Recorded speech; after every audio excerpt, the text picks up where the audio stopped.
Good morning, students. Today we will learn representation of fractions on number line. Exercise 6, question number 4.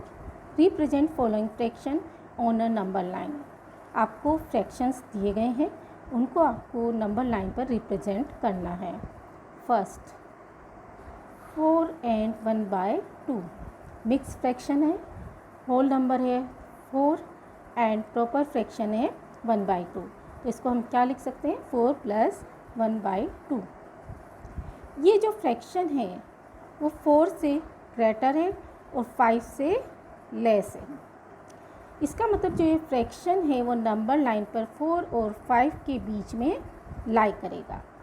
अब हम क्या करेंगे, scale की help से हम एक नंबर लाइन ड्रॉ करेंगे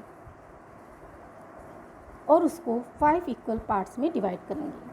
0, 1, 2, 3, 4 एंड 5. अब हम ये देखेंगे 4 और 5 को कितने पार्ट्स में डिवाइड करना है. तो इसके लिए हम डिनोमिनेटर देखेंगे. डिनोमिनेटर है 2, यानी कि 4 और 5 के बीच हमें 2 इक्वल पार्ट्स में डिवाइड करना है. तो इसको हमने 2 इक्वल पार्ट में डिवाइड कर लिया, फर्स्ट ये, सेकंड ये. अब इसमें हमें कौन सा वाला पार्ट लेना है, इसके लिए हम न्यूमरेटर देखेंगे. न्यूमरेटर है 1, यानी कि हमें फर्स्ट पार्ट देखना है. तो फर्स्ट पार्ट क्या हुआ 4 के बाद ये वाला. तो यानी कि ये जो पॉइंट है वो किसको रिप्रेजेंट करेगा 4 and 1/2. मैं वापस रिपीट कर रही हूँ. पहले हम नंबर लाइन ड्रॉ करेंगे, उसके बाद हम 5 इक्वल पार्ट्स में डिवाइड करेंगे. फिर हम 4 और 5 को बीच के लाइन को हम 2 इक्वल पार्ट्स में डिवाइड करेंगे और फिर उसमें से हम फर्स्ट पार्ट को लेंगे और जो ये पॉइंट होगा वो 4 and 1/2 को रिप्रेजेंट करेगा. सेकंड 3 and 3/4 मिक्स फ्रैक्शन है, होल नंबर है 3, प्रॉपर फ्रैक्शन है 3/4. तो इसको हम क्या लिख सकते हैं 3 + 3/4. यानी कि जो ये फ्रैक्शन है वो 3 से तो ग्रेटर है बट 4 से लेस है. यानी कि जो ये नंबर लाइन पर रिप्रेजेंट होगा वो 3 और 4 के बीच में होगा. तो हम नंबर लाइन ड्रॉ करेंगे. नंबर लाइन को हम 4 इक्वल पार्ट्स में डिवाइड करेंगे. Okay, 0, 1, 2, 3 and 4. अब हम 3 और 4 के बीच के पार्ट को कितने पार्ट्स में डिवाइड करेंगे, इसके लिए हम क्या देखेंगे, इसके लिए हम डिनोमिनेटर देखेंगे. डिनोमिनेटर है 4, यानी कि 3 और 4 के बीच के पार्ट को हम 4 इक्वल पार्ट्स में डिवाइड करेंगे. 1, 2, 3 एंड ये 4. अब इसमें से हमें कौन सा पार्ट लेना है, इसके लिए हम न्यूमरेटर देखेंगे. न्यूमरेटर क्या है 3, यानी कि हमें थर्ड पार्ट देखना है. तो ये तो है 1, 2 एंड 3, थर्ड पार्ट. तो जो ये पॉइंट है ये किसको रिप्रेजेंट करेगा 3 and 3/4 को. थर्ड 2/3. आप देखेंगे कि ये प्रॉपर फ्रैक्शन है.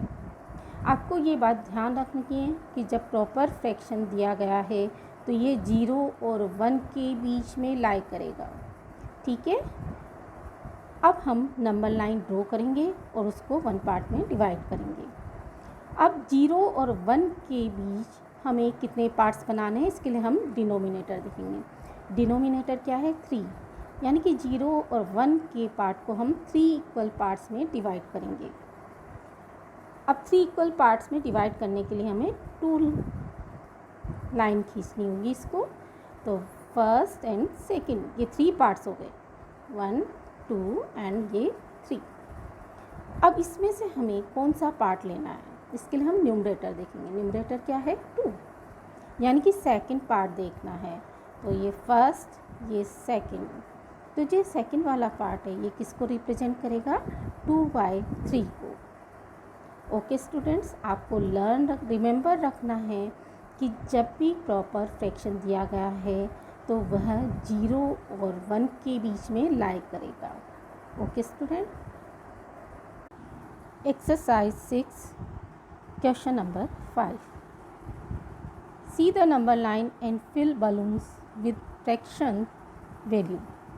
आपको यहाँ पर नंबर लाइन दी गई है और बलून दिया गया है, ये जहाँ पर रिप्रेजेंट कर रहा है जिस पॉइंट को, उसको आपको लिखना है।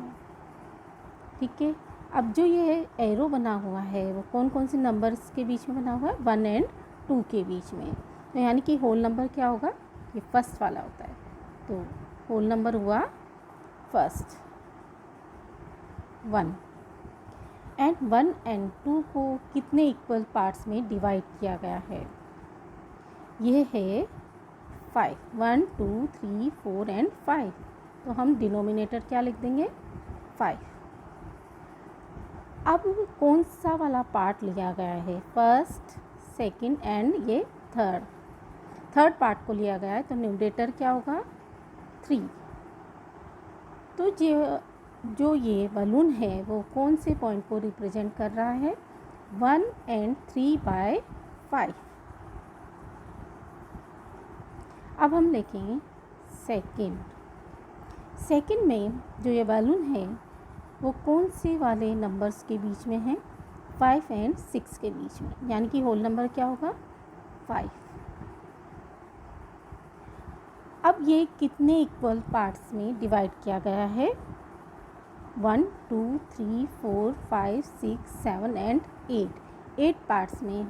तो हम यहाँ लिखेंगे 8। अब इसमें से कौन सा वाला पार्ट लिया है? 1 2 3 4 5 6 और 7 पार्ट लिया गया है, तो न्यूमरेटर की जगह हम क्या लिखेंगे? 7। तो जो ये पॉइंट है वो किसको रिप्रेजेंट कर रहा है? 5 और 7/8 को। थर्ड, अब इसमें जो बलून का जो एरो है वो किस किस नंबर के बीच में लाई कर रहा है? 8 और 9 के बीच में। तो होल नंबर क्या हुआ? 8। अब ये कितने इक्वल पार्ट्स में डिवाइड किया गया है? 7 इक्वल पार्ट्स में। तो हम डिनोमिनेटर में क्या लिख देंगे? 7। और इसमें कौन सा पार्ट लिया गया है? 1 2 3, थर्ड पार्ट लिया गया है, तो न्यूमरेटर क्या हुआ? 3। तो जो ये बलून है वो किसको कौन से पॉइंट को रिप्रेजेंट कर रहा है? 8 और 3/7।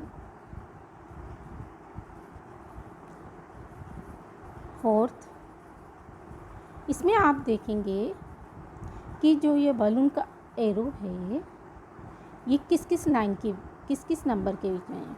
51 और 52 के बीच में। तो होल नंबर क्या हुआ? 51। अब इसका डिनोमिनेटर फाइंड करेंगे कि इसको कितने इक्वल पार्ट में डिवाइड किया गया है। इसको 1 2 3 4 और 5 इक्वल पार्ट में डिवाइड किया गया है, तो हम लिखेंगे 5। अब इसका कौन सा पार्ट लिया है? First, second and third. तो न्यूमरेटर क्या हुआ? 3। तो जो पॉइंट है, जो फ्रैक्शन है वो क्या होगा? 51 और 3/5। फिफ्थ में जो ये पॉइंट है वो 53 और 54 के बीच में लाई कर रहा है, तो होल नंबर क्या होगा? 53। एंड डिनोमिनेटर कितने पार्ट्स में डिवाइड किया है? 1 2 और 3। तो हम डिनोमिनेटर में लिख देंगे 3। न्यूमरेटर कौन सा पार्ट लिया है? फर्स्ट एंड सेकंड पार्ट लिया है, तो हम लिखेंगे 2। यानी कि जो ये पॉइंट है वो किस को रिप्रेजेंट कर रहा है? 53 और 2/3। Okay students.